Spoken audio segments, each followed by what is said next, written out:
கிடைக்கின்றது.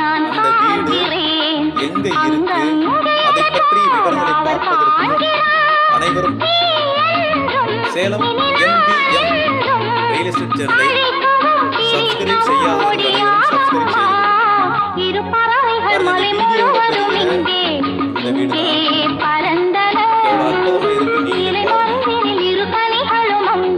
வீட்டுடைய எலிவேஷனே பார்க்கறது யாருக்குமே இந்த வீடு அந்த பார்க்குற வீட்டுடைய ஹாலில் பாருங்க இந்த வீடை பார்த்து பார்த்து கட்டியிருக்காங்க.